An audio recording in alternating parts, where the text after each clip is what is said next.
Comunidad Cristiana Piedras Vivas. Nuestra misión es hacer discípulos.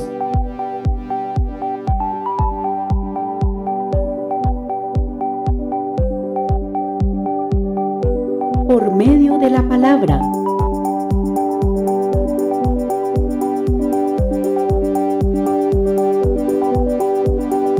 Para que tengan vida.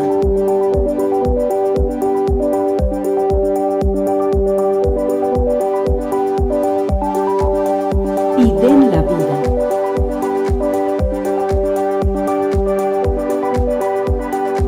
Obedeciendo.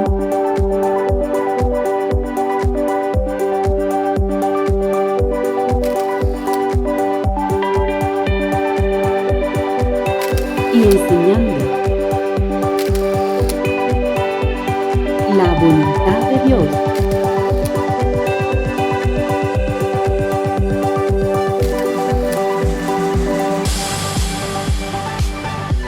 Que está en Jesús.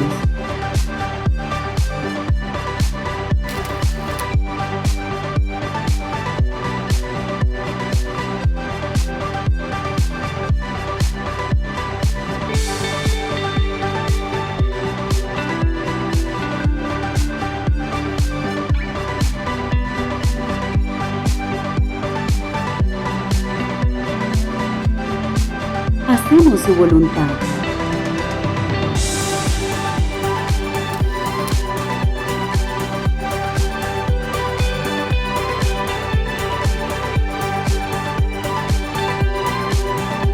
Bienvenidos.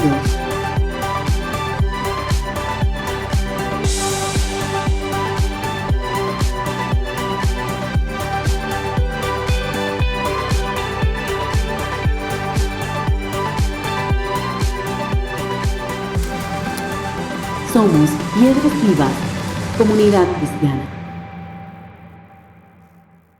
Entonces yo le voy a invitar a usted que vaya a Juan capítulo 5, vamos a leer desde el 30 hasta el 38. Juan capítulo 5, 30 al 38, y vamos a leer la palabra del Señor. Si usted quiere ponerse de pie para leer la palabra, lo puede hacer, si no, puede permanecer sentado sin ningún problema. Juan capítulo 5, versículo 30 en adelante.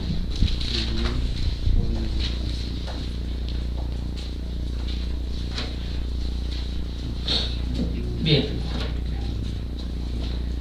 ¿Ya estamos todos en la lectura? Bien. Juan capítulo 5, versículo 30 en adelante. Hay un título ahí. ¿Qué título tiene esa porción? Testigos de Cristo. Testigos de Cristo. Entonces vamos a hablar del testimonio. Dice desde el versículo 30: no puedo yo hacer nada por mí mismo, según oigo, así juzgo, y mi juicio es justo, porque no busco mi voluntad, sino la voluntad del que me envió, la del Padre. Si yo doy testimonio acerca de mí mismo, mi testimonio no es verdadero. Otro es el que da testimonio acerca de mí, y sé que el testimonio que da de mí es verdadero. Vosotros enviasteis mensajeros a Juan, y él dio testimonio de la verdad. Pero yo no recibo testimonio de hombre alguno, mas digo esto para que vosotros seáis salvos. Él era antorcha que ardía y alumbraba, y vosotros quisisteis regocijaros por un tiempo en su luz. Mas yo tengo mayor testimonio que el de Juan, porque las obras que el Padre me dio para que cumpliese, las mismas obras que yo hago, dan testimonio de mí, que el Padre me ha enviado. También el Padre que me envió ha dado testimonio de mí. Nunca habéis oído su voz, ni habéis visto su aspecto, ni tenéis su palabra morando en vosotros, porque a quien él envió, vosotros no creéis. Amén. Vamos a leer hasta ahí, vamos a orar al Señor que nos hable hoy con su palabra. Que como decía Nubia ahorita, claro, cada uno a veces dice, hay un dicho que dice que el pasto del vecino siempre se ve más verde, ¿no? Y uno no sabe con la sed que otro. Pero de esos dichos, creo que salen de eso, ¿no? Que uno a veces ve las personas, pero no sabe realmente cuál es la situación que está experimentando, ¿no? Como que qué es lo que vive en su vida, y más en el ámbito espiritual. Porque hemos visto que en el ámbito espiritual hay una lucha también, ¿no? Es difícil la vida de fe. Creo que es importante decir eso, la vida de fe es difícil, Por eso necesitamos la ayuda del Espíritu. Usted no puede solo, usted no puede enfrentarse a esa realidad espiritual, usted necesita, por eso es tan importante congregarnos, por eso es tan importante la iglesia, porque estamos unos levantándonos a los otros, estamos orando los unos por los otros, estamos fortaleciendo, nos estamos edificando, eso es muy importante. Entonces vamos a orar, vamos a pedir al Señor que nos fortalezca, que nos ayude, que nos abra el entendimiento y que hoy usted se pueda ir descansado, que pueda haber decidido hoy venir con todas las cargas, pero yo hoy voy a dejar eso delante del Señor, voy a tomar realmente lo que Él me está ofreciendo y voy a entregarle todas mis cargas. Quiero cambiar de visión, quiero mirar de otra manera, que la vida se vea de otra manera. Entonces creo que eso es lo que, por lo que vamos a orar hoy también. Entonces oremos. Padre, nosotros realmente estamos tan agradecidos contigo porque tú nos has hecho libres, nos has traído hoy y nos has permitido hasta el día de hoy estar de rodillas frente a ti, Señor. Nosotros en humildad venimos delante de ti como tu iglesia, como tus hijos, pero también como tus siervos, Señor. Queremos hacer conforme a lo que tú nos has enseñado. Entonces, que tu palabra more en abundancia en nuestros corazones. Ayúdanos a permanecer en ti a pesar de las circunstancias, Señor. Esa será nuestra mayor virtud, estar siempre tomado de tu mano. Ayúdanos, Señor, que en esta mañana tú te glorifiques con tu palabra, que sea tu palabra, Señor, tomada por el Espíritu y llevándonos a toda la verdad. Te pedimos todo esto en el nombre poderoso de Jesús. Amén. Amén. Bueno, yo hoy quiero hacer un ejercicio, bueno, ahorita lo vamos a hacer, porque hoy vamos a hablar acerca de la fe. Y hemos venido hablando con respecto al fundamento de la fe y cómo funciona la fe. Y aquí Jesús, eso que acabamos de leer en Juan capítulo 5, si usted tiene una Biblia donde las palabras de Jesús están en rojo, pues toda esa parte está en rojo, porque son palabras del Señor Jesús. Y Él nos está diciendo que Él no recibe testimonio alguno de los hombres, ¿no? Juan, por ejemplo, se va a levantar. Juan el Bautista, ahí está hablando de Juan el Bautista, cuando dice que Juan era una antorcha que ardía en medio de la oscuridad. Pues Juan es el que abre el camino, que está profetizado. ¿Se acuerdan de Malaquías? Que el Elías, que uno como el Elías le iba a abrir el camino al que vendría y nos traería toda la gloria, al Mesías, al Cristo ungido. Y entonces él tiene que dar testimonio. Claro, ese es su ministerio, ese es el objetivo de su vida, era ese, abrir el mayor privilegio, abrir el camino al Mesías. Pero Jesús empieza a decir algo que para nosotros a veces es tan difícil, y Él dice: yo no recibo testimonio de hombre, y lo digo para que ustedes sean salvos. Entonces, ¿cuál es el testimonio en el cual se está fundamentando Jesús para que nosotros tengamos fe? No, esa es la palabra clave de hoy, la fe. ¿Cuál es la palabra o cuál es el testimonio que es verídico para nosotros venir a Jesús? Y entonces Él dice: el testimonio que da mi Padre de mí. Pero es que hay un problema, dice: a Dios nadie lo vio jamás. Nadie lo ha visto ni lo ha oído. Entonces, ¿cómo recibimos el testimonio de alguien que no podemos ver ni oír? Por fe, muy bien. Esa es la fe, pero realmente tiene un sentido lógico. Porque dice: las obras que yo hago, las obras, lo que yo estoy haciendo, dan testimonio de quién yo soy.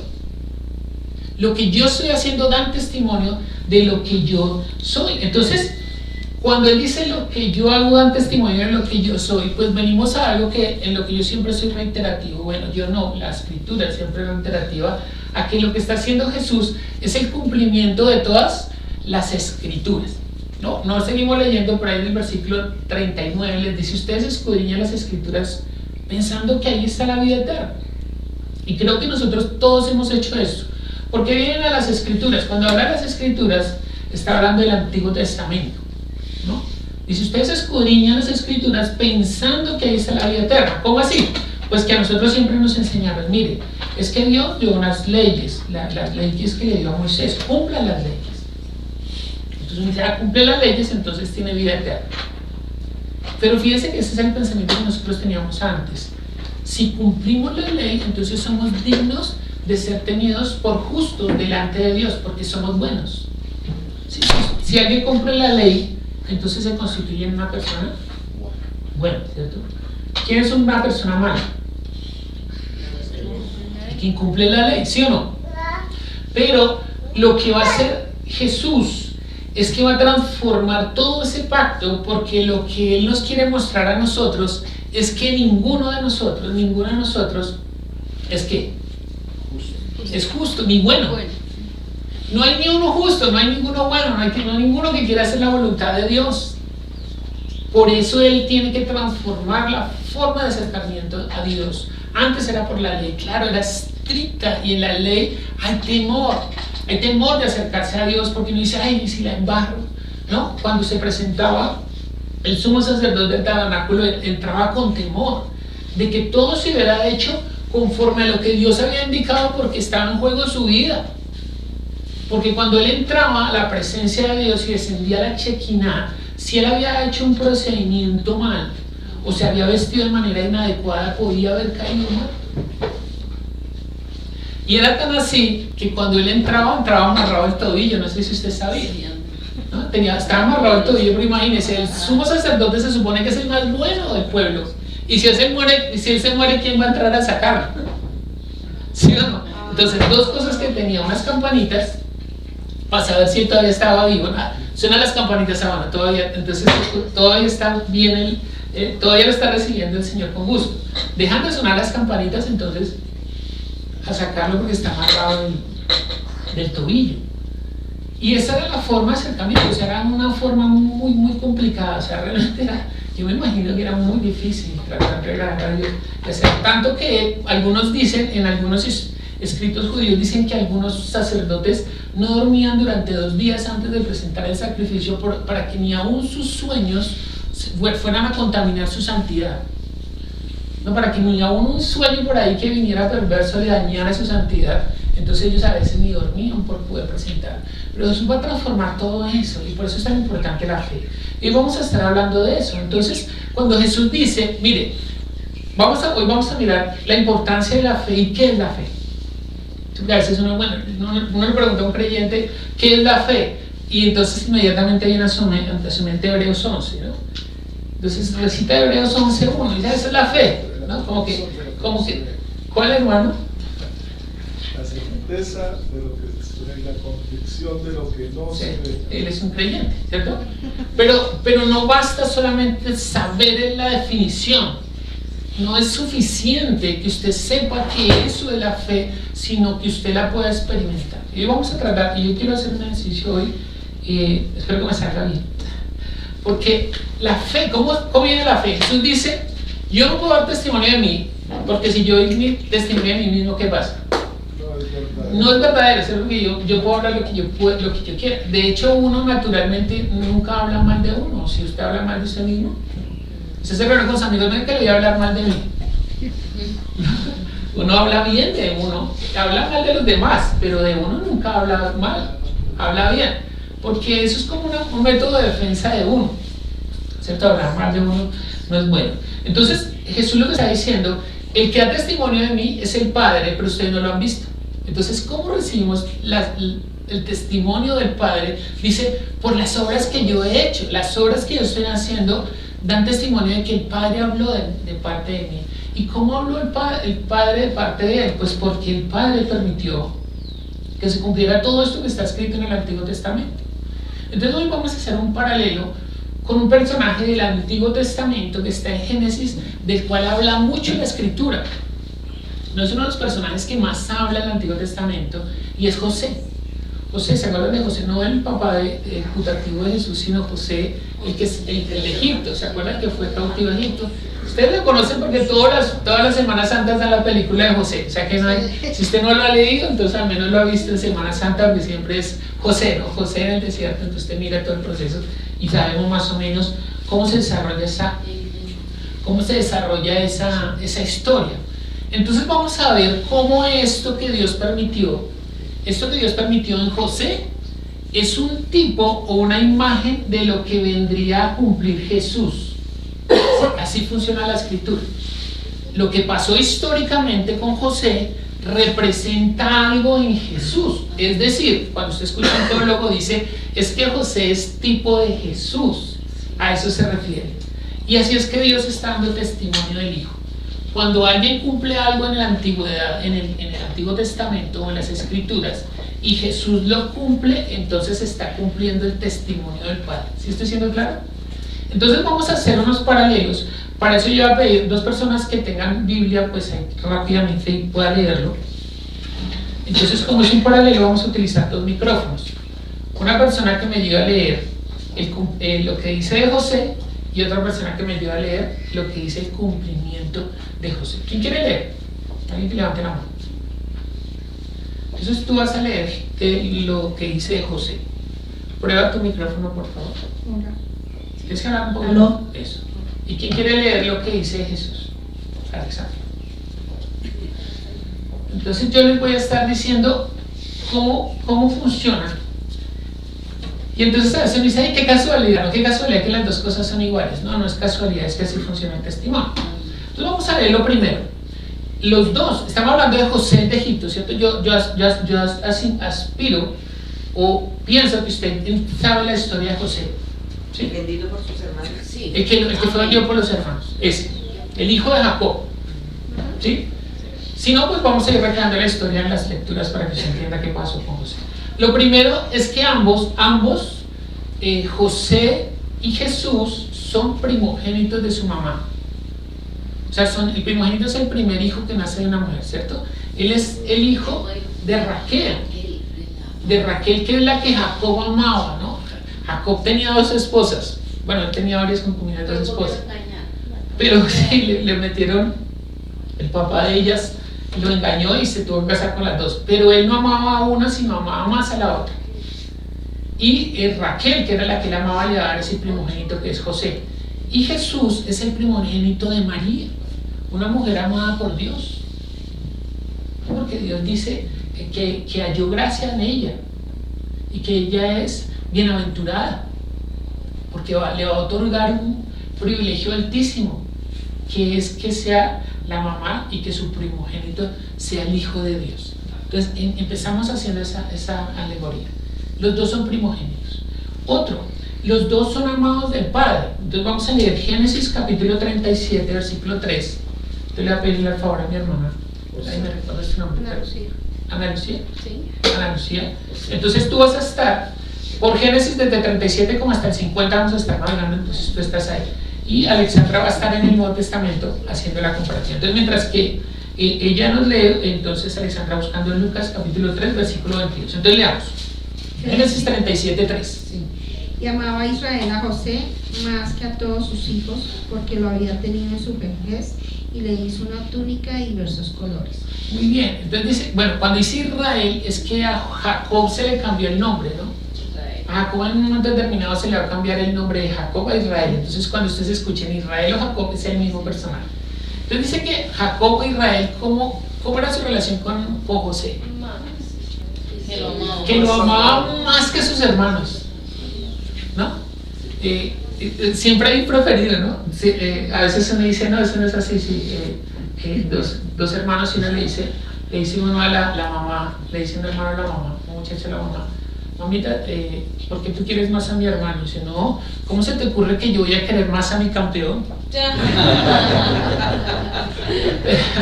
Pero en este caso sí dice la Biblia que lo amaba más. Vamos a leer Lucas capítulo 3, versículo 22.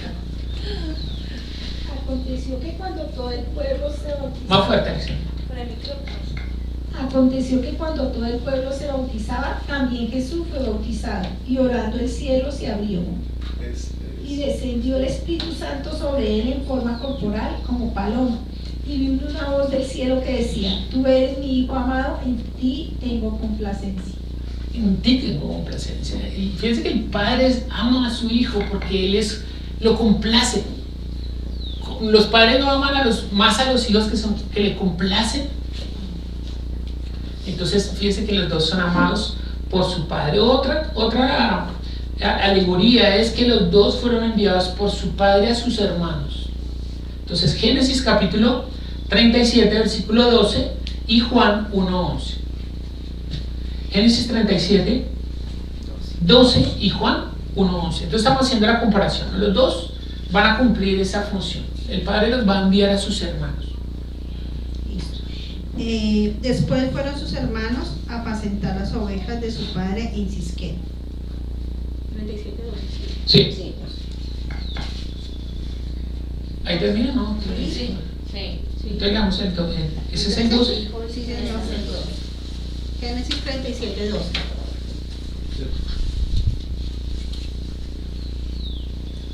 Ah, y el 13 entonces, perdón, sí. Y dijo Israel a José: tus hermanos apacientan las ovejas en Sisquén, ven y te enviaré a ellos. Y él respondió: heme aquí. Heme aquí. Entonces, mire que no es casualidad, ¿cierto? Ellos están por ahí haciendo una labor y el padre dice: yo te voy a enviar a tus hermanos. Y leamos Juan capítulo 1, versículo 11. A lo suyo vino y a los suyos no le recibieron. Entonces fíjense que ¿a quién envió primeramente Dios? A Jesús. ¿El Padre a quién envió primeramente? A los suyos, dice, a los suyos. Bueno, a los suyos vino y los suyos no le recibieron, o sea, sus hermanos, pero fue enviado a los suyos, o sea, también fue enviado a los hermanos. Y los dos fueron rechazados. Miremos Génesis 37, 18 y Juan 11, 53 al 54. Aunque ahí también lo dice en Juan 11, en Juan 1, 11 dice que lo suyo vino y los suyos no le recibieron, o sea, lo rechazaron. Cuando ellos lo vieron de lejos, antes que llegara cerca de ellos, conspiraron contra él para matarlo. Lo rechazaron un poquito, no lo querían matar. Casi. Y Juan, dice Juan 11, 53, 54. Así que desde aquel día acordaron matarle. Por tanto, Jesús ya no andaba abiertamente entre los judíos, sino que se alejó de allí a la región contigua al desierto, a una ciudad llamada Efraín, y se quedó allí con sus discípulos. Bien, entonces mire que a los dos no solamente lo rechazaron, sino que aún lo quieren matar. Ahora, Génesis 37, 28 y Mateo 2, 14. Y cuando pasaban los madianitas mercaderes, sacaron ellos a José de la cisterna y le trajeron arriba, y le vendieron a los ismaelitas por 20 piezas de plata, y llevaron a José a Egipto. ¿Para dónde lo llevaron? Ahí. Para Egipto. Y ahora vamos a leer Mateo capítulo 2, versículo 14. Y él despertando tomó de noche al niño y a su madre y se fue a Egipto. También, ¿no? Mire que Jesús también fue llevado a Egipto en un momento determinado. Los dos fueron llevados en un momento determinado a Egipto. Los dos fueron traicionados por sus hermanos. Los dos fueron traicionados también por sus hermanos y fueron vendidos como esclavos. Algo particular es que José, la idea de vender a José, tiene dos hermanos, ¿no? Pero la idea de vender a José, ¿de quién fue de todos estos hermanos? No fue de todos, ¿de quién? De ¿Quién no? Esaú. No, es de Judá. Judá. Judá es el que dice vendámoslo. Nos ganamos una plática, no lo matemos, más bien vendámoslo. Es un pensamiento judío bien marcado, ¿no? Judá, ¿no? Mateo 2, 14. Ay, no mentiras, Mateo 4, ¿cuál te dije yo? Ay, perdón, Mateo 26, 15. Y les dijo: ¿qué me querréis dar? Y yo los entregaré. Y ellos le asignaron 30 piezas de plata. 30 piezas de plata. Ese era el precio de un esclavo. Miremos Génesis 39. Por el espíritu del desierto para ser tentado por el diablo. Los dos fueron tentados y los dos no cayeron en la tentación. No, los dos no fracasaron en ese intento. Génesis 41 al 3 y Marcos 15, 27. Y ustedes van a decir cuál es la similitud de ellos ahí. Presten mucha atención a la lectura. 43. 1 al 3. Del 1 al 3. Sí. José se interpreta dos sueños. Aconteció después de estas cosas que el copero del rey de Egipto y el panadero delinquieron contra su señor, el rey de Egipto. Y se enojó Faraón contra sus dos oficiales, contra el jefe de los coperos, contra el jefe de los panaderos. Y los puso en prisión en la casa del capitán de la guardia, en la cárcel donde José estaba preso. Bien. Y Crucificaron también con él a dos ladrones, uno era a su derecha y otro a su izquierda. ¿cuál es la similitud ahí? En ambos casos habían dos pecadores, ladrón o... Dos criminales al lado, Criminales, ¿no? sí, criminales. Dos criminales. Pero miren lo importante de esto. Génesis 40, 21 y 22. Al tercer día, que era el día del cumpleaños del faraón, el rey hizo banquete a todos los sirvientes y alzó la cabeza de los jefes de los coperos y la cabeza de los jefes de los panaderos entre sus servidores. E hizo volver a su oficio al jefe de los coperos y dio la copa en mano del faraón. Mas hizo ahorcar el jefe de los panaderos como lo había interpretado José. ¿Qué pasó, hermano? En la cruz, ¿no? ¿Qué pasó? Di fuerte, ¿qué pasó? Que uno se salvó y en la cruz también, uno se salvó y el otro murió. Y el otro fue crucificado. Bueno, uno fue sacrificado, el otro no. O sea, no parece, esto, miren, esto no es casualidad, no estamos buscando casualidades, es que es así. Jesús tiene dos ladrones y uno realmente, bueno, los tres van a morir, pero uno no murió eternamente, porque ejerció la fe en Jesús. Es de lo importante que es la fe. Y en este caso también el copero y el panadero, ¿no? A mí me da mucha tristeza con el panadero, porque cuando ellos le dicen el sueño a José, entonces le interpreta primero al copero, ¿no? Le dice, no, 3 días vas a estar y te van a dar la libertad. Y dice, yo también me soñé con 3 cosas. No, pero en 3 días le van a quitar la cabeza. No, me parece muy triste. Pero es un tipo de los dos que están al lado de Jesús.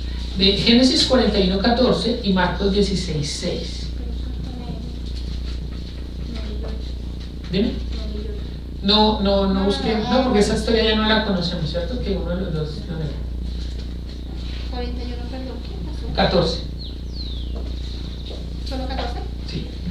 Entonces Faraón envió y llamó a José, y lo sacaron apresuradamente de la cárcel, y se afeitó y movió sus vestidos y vino a Faraón. Muy bien. Y Marcos 16:6. Mas él les dijo, no os asustéis, buscáis a Jesús Nazareno, el que fue crucificado, ha resucitado, no está aquí, mirad el lugar en donde le pusieron. ¿Cuál sería la concordancia ahí? Que ambos fueron exaltados. Sí, los dos son exaltados, pero ¿dónde estaba José cuando lo mandó llamar el faraón? ¿Y dónde estaba Jesús cuando lo mandó llamar el Padre? La muerte representa eso, la cárcel, ¿no? Él está, y Dios lo saca de ahí. Faraón también saca a José de la cárcel. Génesis 41:40, Mateo 28:18. Mire, y esto, estamos en un ejercicio, pero se puede hilar todavía más fino. O sea, hay muchas más cosas. Sí, por cuestiones de tiempo, estamos sacando como lo más. Tú estarás sobre mi casa, y por tu palabra se gobernará todo mi pueblo. Solamente en el trono seré yo mayor que tú. Estas palabras se las está diciendo ¿quién a quién? Faraón Faraón a José, ¿qué le está diciendo? que estará sobre todo y sobre él no habrá sino Potestad. Solamente hay uno sobre él, ¿cierto? Pero usted tiene potestad sobre todas las cosas. Miremos lo que dice, ¿cuál fue que te dije, Marcos? Mateo 28:18. Mateo 28:18, sí. Y Jesús se acercó y les habló diciendo, toda potestad me es dada en el cielo y en la tierra. Toda potestad, pero fíjese que después, por ahí en Juan capítulo 16-17 dice que a él le fueron sujetadas todas las cosas, pero no le sujetó el que le sujetó todas las cosas. Es decir, y después va a decir, el Padre es mayor que yo, ¿no? Entonces solamente por encima del Hijo está el Padre en toda potestad, pero el Hijo tiene potestad sobre todo el reino. Y lo mismo va a pasar con José, solamente uno por encima de él. Bueno, Génesis 50:16-19. ¿Qué pasa, Lupita? Es que se cansa ahí un poquito. Tranquilo, no se preocupe. Génesis 50:16-19. Señor. Y enviaron a decir a José, tu padre mandó antes de su muerte diciendo, así diréis a José, te ruego que perdonas ahora la maldad de tus hermanos y su pecado, porque mal te trataron.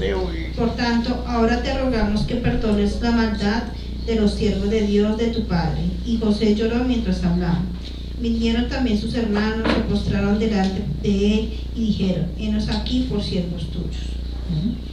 ¿Quién le mandó? ¿Quién le dejó escrito? Ahí Jacob ya partió, pero le dejó una razón a José. ¿No? ¿Cuál era? Que perdona a su hermano. ¿Y qué hizo José? Perdonó para antes de perdonarlo. Lloró. Curioso, ¿no? Lloró. No, curioso no, es que esto es duro. Es que el padre también manda al hijo a perdonar. Vamos a leer ahí, Alexandra, por favor. ¿Qué versículo? ¿No te lo he dado? Ahí. Mateo 5, 43 y 44. Qué pena, no te lo he dicho.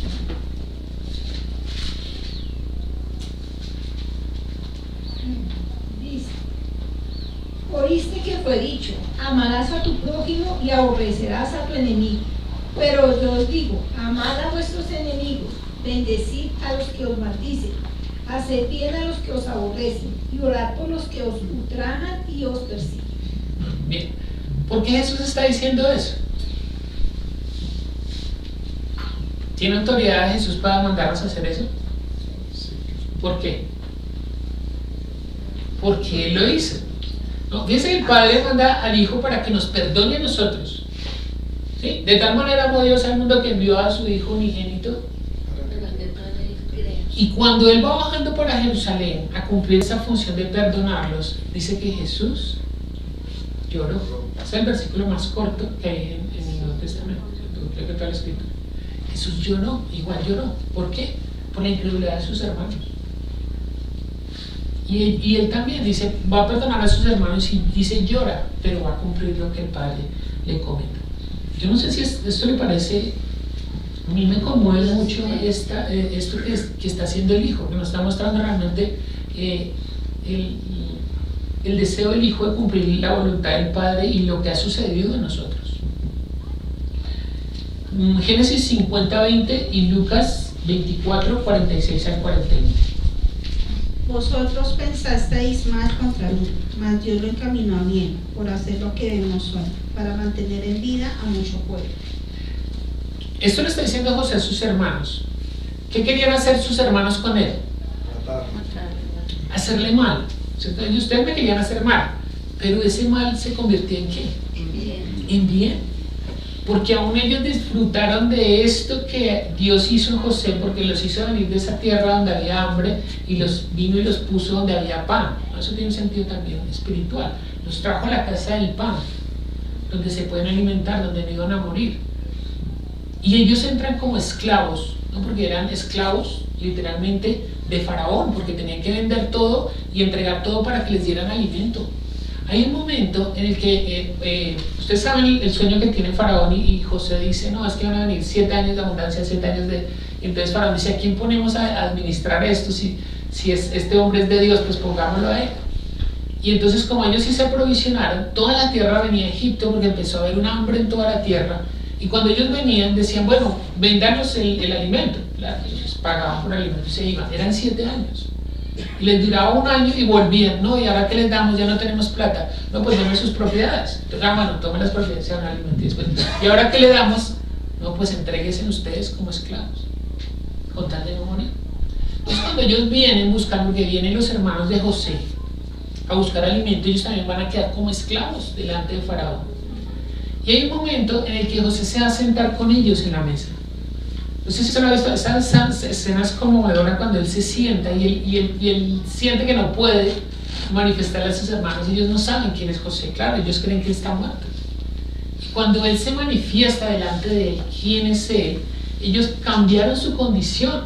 Cuando se sentaron a la mesa eran esclavos y cuando José se reveló a ellos, ellos ya dejaron de ser esclavos y se convirtieron en hijos.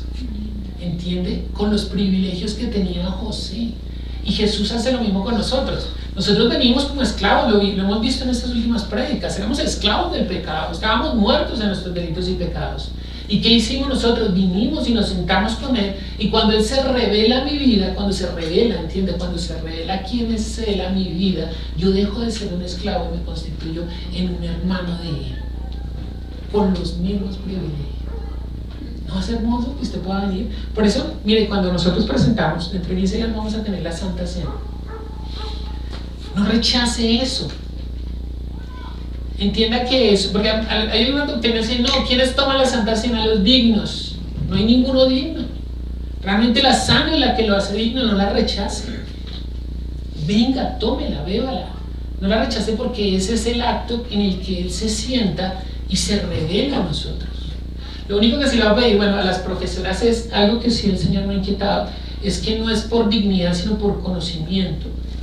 Entonces, a veces me preguntan para los niños, sí hay que preguntarle a los niños si entienden, si disciernen. Realmente no es dignidad, sino discernimiento.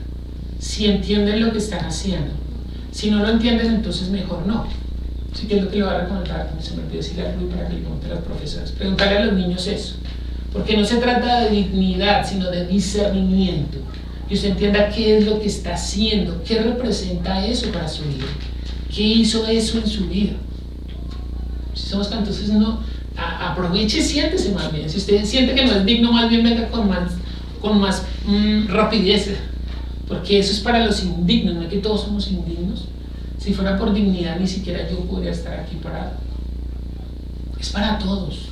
Entonces la próxima vez que usted venga, o cuando usted vea a alguien que no la quiere recibir, no lo boletea, perdón por la palabra, pero sí enséñale.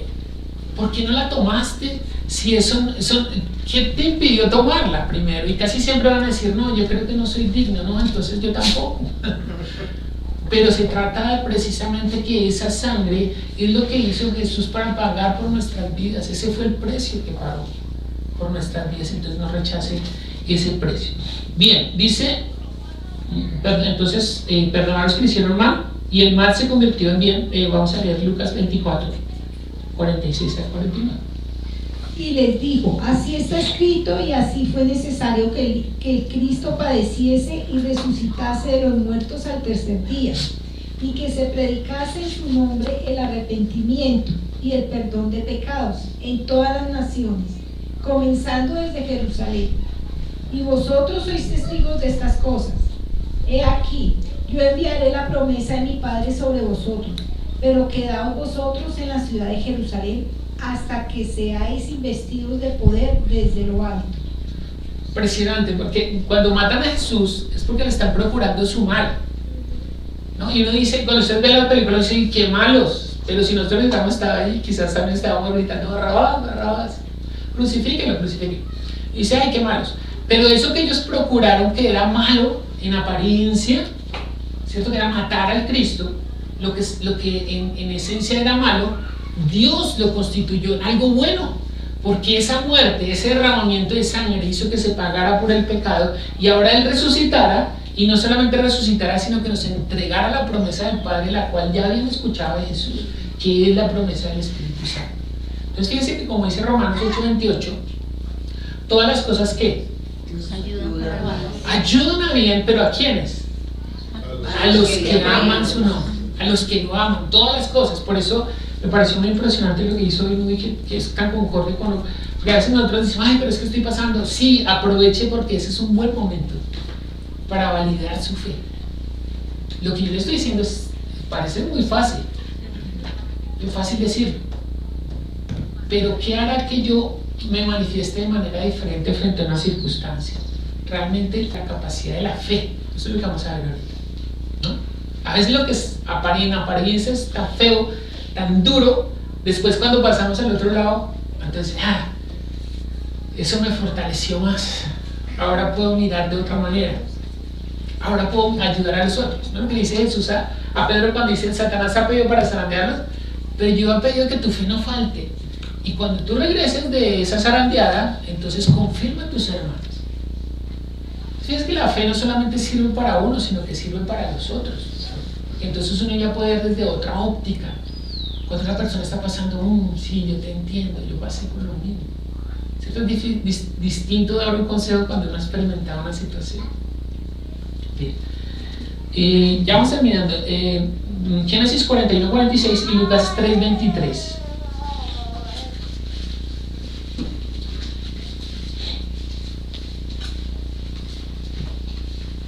Era José de edad de 30 años cuando fue presentado delante el faraón, rey de Egipto. Y salió José delante del faraón y recorrió toda la tierra de Egipto. ¿Qué dice el otro? Jesús mismo, al comenzar su ministerio, era como de 30 años, hijo según se creía, de José, hijo de Eli. Entonces, ¿qué tienen en común los dos? La edad. Empezaron su servicio a los 30 años. ¿Casualidad? No. Tenemos la concordancia. Así funciona el testimonio del Padre. Entiende que es verídico, se puede comprobar. Y eso nos garantiza que Jesús es quien dijo que era. Eso es fe. Porque está cumpliendo las señales.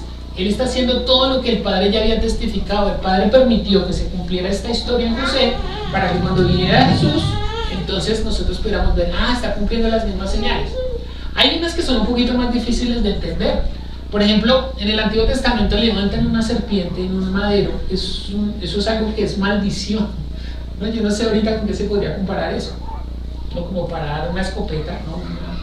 Una ametralladora sobre no sé qué, sobre algo terrible.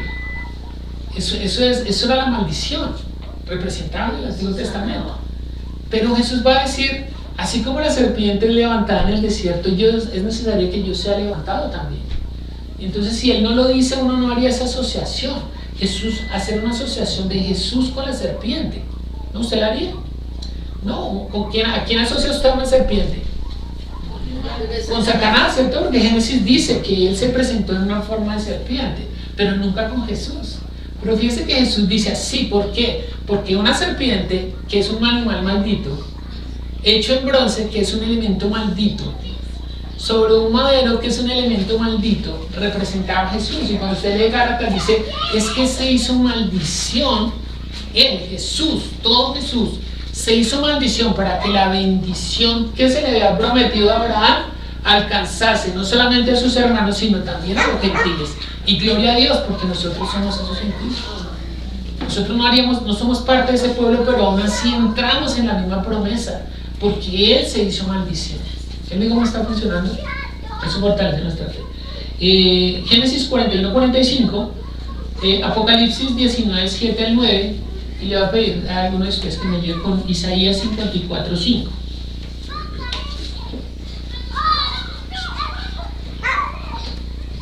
Y llamó Faraón al nombre de José Safnat-Panea, y le dio por mujer a Esanat, hija de Potifera, sacerdote de oro. Y salió José por la tierra de Egipto. Entonces, ¿qué le entregaron a José? Le entregaron una esposa, ¿cierto? O sea, lo bendijo con una esposa. ¿Y qué dice? Bueno, ¿alguien ya tiene Isaías 54:5? Léelo fuerte. Porque tu marido es tu hacedor, Jehová de los ejércitos es su nombre, y tu Redentor, el Santo de Israel, Dios de toda la tierra, será llamado. Bien, entonces miren que aquí está haciendo una asociación con una mujer y un hombre, ¿cierto? Aquí está, esto lo estamos leyendo del Nuevo o del Antiguo Testamento. Del Antiguo. En el Antiguo Testamento, ¿quién era la esposa de Dios? ¿La iglesia? ¿Qué dice ahí?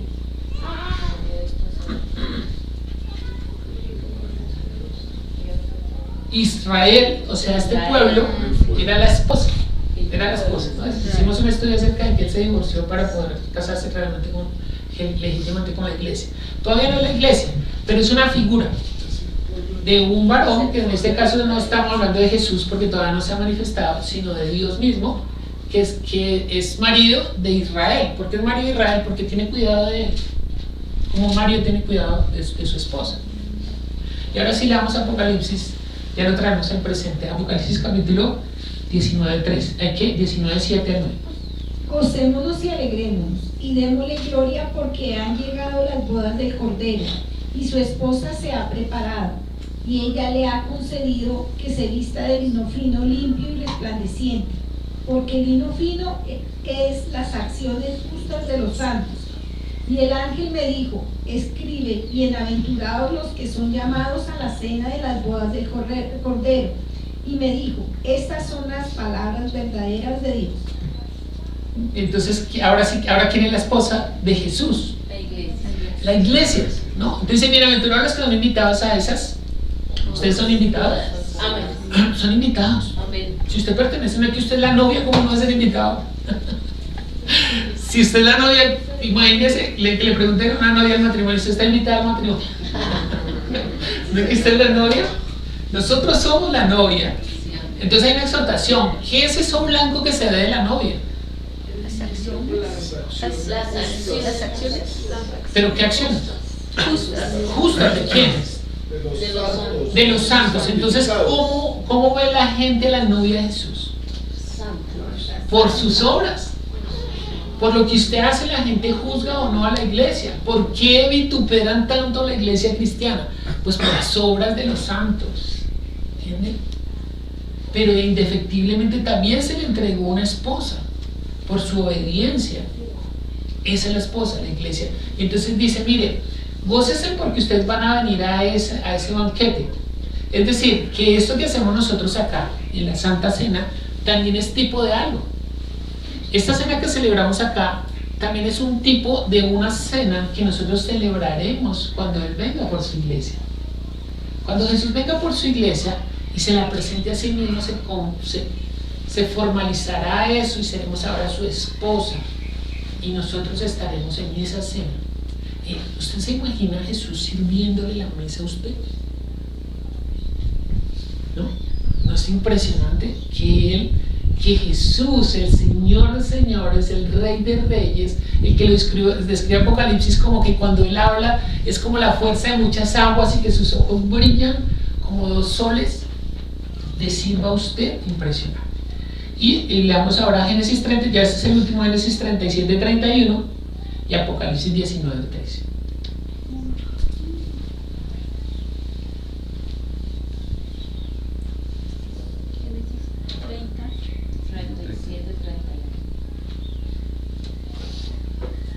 Ah, 37-31. Ah, 37. Sí. Nos devolvimos. Y Alexander recién del 19 Apocalipsis, que es el 13. Entonces tomaron ellos la túnica de José y degollaron un cabrito de las cabras y tiñeron la túnica con la sangre. ¿Cómo hicieron para engañar a Jacob? Le quitaron la túnica y la mancharon con sangre De un cabrito, ¿cierto? Mancharon esa sangre para poder decirle que estaba muerto. Ahora miremos Apocalipsis capítulo 19, versículo 13. Estaba vestido de una ropa teñida en sangre y su nombre es el Verbo de Dios. ¿Quién es el Verbo de Dios? ¿Y cómo está su túnica? Vestida de sangre. ¿Entiende la similitud tan hermosa? Él se vistió de sangre para que eso malo en usted sea limpiado por esa sangre. Y nosotros como iglesia, cuando hemos confesado ese nombre, cuando hemos ejecutado la fe, por eso quise hacer este ejercicio, porque estamos confirmando por las escrituras que Jesús está cumpliendo lo que el Padre permitió que se cumpliera. Entonces el Padre está dando testimonio de Jesús. Entonces estamos comprobando por las escrituras quién es Jesús. Y eso nos fortalecerá para certificar, porque la Biblia dice que el que cree en Él, ¿qué pasa al que cree en Él? Es salvo, tiene vida espiritual, pero es creer con esa fe. No porque uno puede decir, si yo les digo, ¿ustedes creen en Bolívar? ¿En el Libertador? Pues sí, pero ¿lo conocen? No. ¿Nota la diferencia? Tenemos unos datos históricos de Bolívar, ¿no? De dónde nació, y bueno, y todo eso. Hasta fotos. Pero no es posible conocerlo como podemos hacer con Jesús.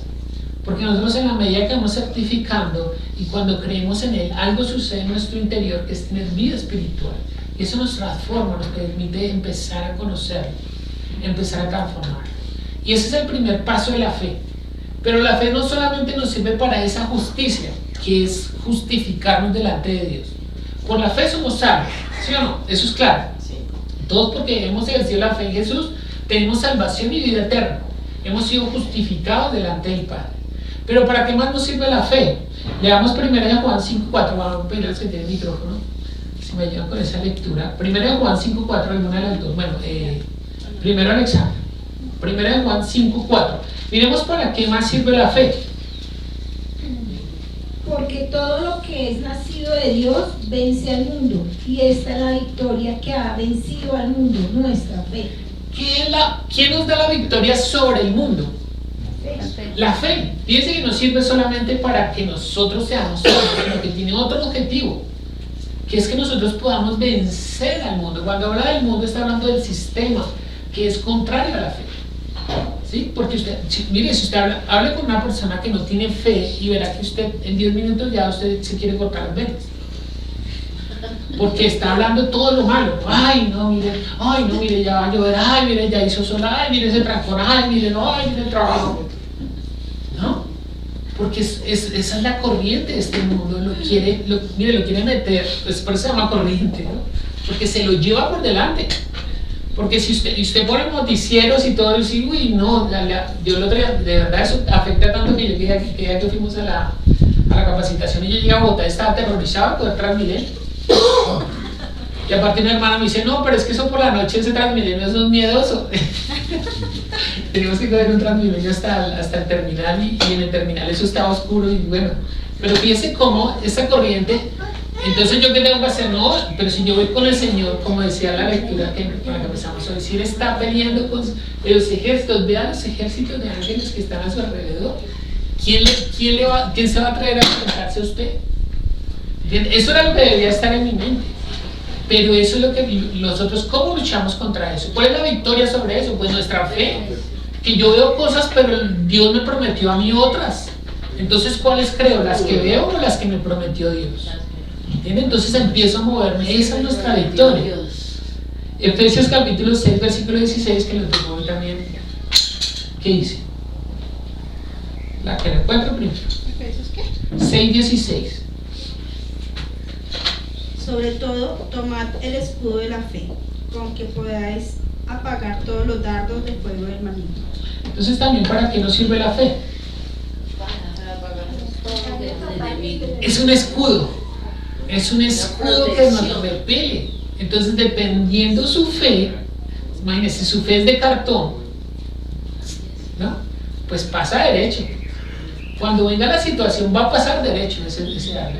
Pero en la medida que usted se va fortaleciendo en su fe, entonces ya no atraviesa ese escudo. Mire, algo que sucedía, ¿de dónde está tomando esto el apóstol Pablo cuando habla de la coraza, del yelmo, del escudo? ¿A quién está describiendo? A un soldado romano. ¿Sí o no? Él está describiendo cómo sale la batalla en un soldado romano y cómo nosotros deberíamos vestirnos para la batalla también. Entonces, los escudos romanos no solamente le servían solamente al guerrero, sino que cuando venía el ejército contrario, ellos clavaban su escudo y tenía como unos ganchos y se enganchaban con el escudo de su compañero. Y el del compañero se quedaba con una coraza, que era casi que imposible de atravesar. Y ese escudo no solamente le sirve a usted, sino sirve para la congregación, para sus hermanos. Usted ayuda a fortalecer a su hermano que está débil o no. Cuando usted llama a su hermano, ay hermano, estamos ánimo. Eso es enganchar su escudo con el de él. Porque nosotros tenemos una misma batalla, tenemos un mismo enemigo. Y todos luchamos de esa misma manera. Romanos capítulo 12, versículo 21.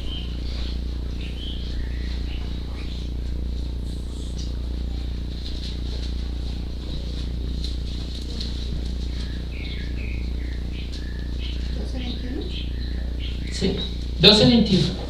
No se has vencido de lo malo, sino vence con el bien y el mal. ¿No se han vencido qué? De lo malo, sino vence con el bien.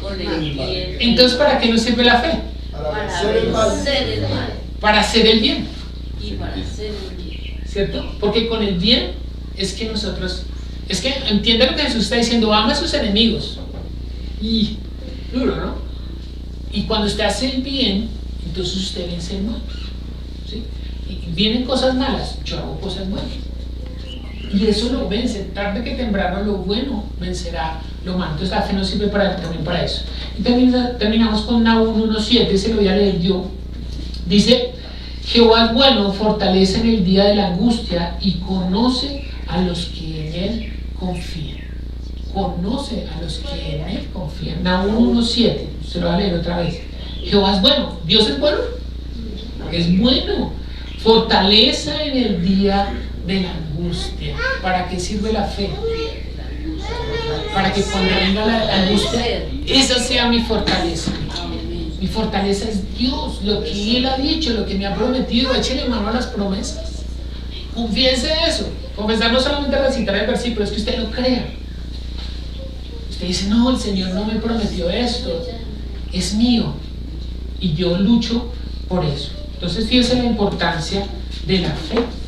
Ese ejercicio de hoy nos sirvió. Bueno, el Salmo 16 les queda de tarea para que ustedes miren cómo sería tipología de Jesús. Ese salmo es precioso.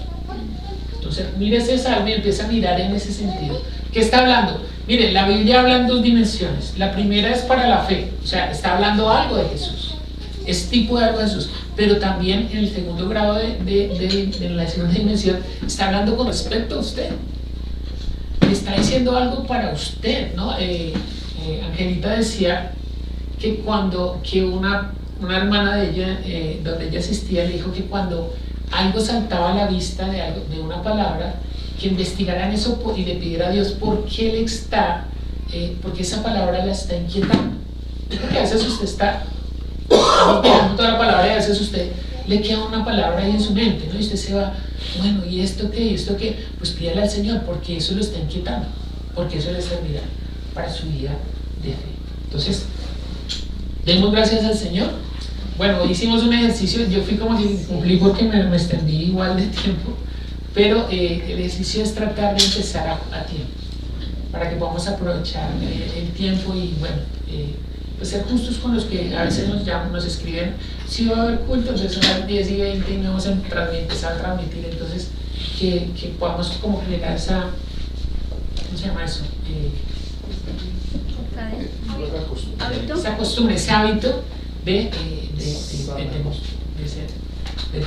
ser cumplidos. Entonces, oremos al Señor, demos gracias porque si usted está aquí es porque tiene la fe en Él, fortalezca su fe, busque eso y entienda para qué le sirve también, para fortalecerse, para luchar contra todos los datos del enemigo. Padre, nosotros te damos gracias en esta mañana por tu palabra que es la verdad. Nosotros nos rendimos delante y te damos tantas gracias porque tú has permitido, por el testimonio tuyo del Hijo, es que nosotros podemos conocerlo, es que nosotros hemos podido venir delante de ti y ser llamados también tus hijos. Gracias por este sacrificio perfecto de Jesús en la cruz, que es el cumplimiento de tu testimonio, Señor, que es la manifestación de tu amor por tu iglesia. Entonces glorifícate en esta mañana, Señor, sobre cada uno. Si alguno viene en esta mañana en falta de fe, que seas tú derramando, Señor, más de ti, más de tu palabra, que esta palabra que hemos estudiado hoy sea vida en su interior, que lo levante, que lo fortalezca, y ayúdanos a nosotros también como hermanos a ser sensibles, Señor, a la necesidad del otro, para que podamos acompañarlo en sus necesidades, también poder dar esa palabra de ánimo, también fortalecernos, también orar por los unos por los otros, Señor. Gracias te doy, Señor. Bendice a tu hijo, a tus hijos, bendice a tu esposa. Glorifícate en este lugar, Señor. Envía, Señor, a los que tienen necesidad de tu fe, que nosotros predicaremos solamente tu palabra, solamente lo que tú nos has enseñado, para que ellos también procedan al arrepentimiento, para que también vengan delante de ti confiadamente, Señor. No como en el Antiguo Testamento con temor, sino confiadamente, sabiendo que tú no rechazas un corazón contrito y humillado, Señor. En el nombre de Jesús te doy muchas gracias. Glorifícate durante esta semana que hoy empieza en mis hermanos. Y te damos gracias en el nombre de Jesús. Amén. Amén. Y amén. Comunidad Cristiana Piedras Vivas. Nuestra misión es hacer discípulos.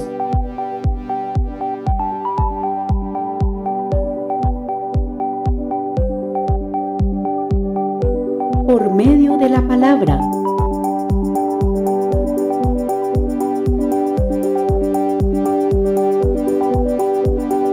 Para que tengan vida.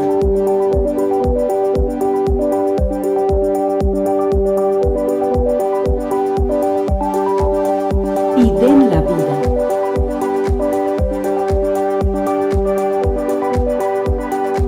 Obedeciendo.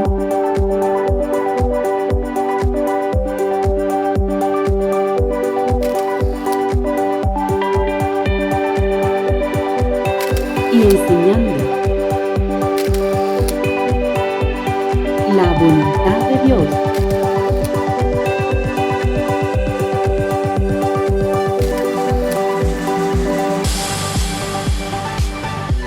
Que está en Jesús.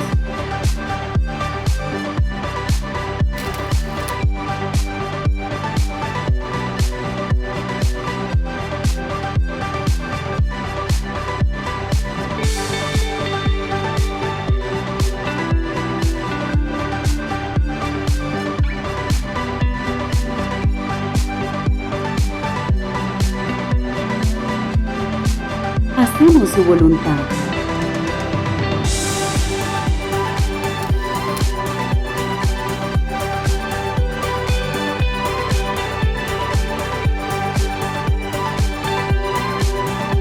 Bienvenidos.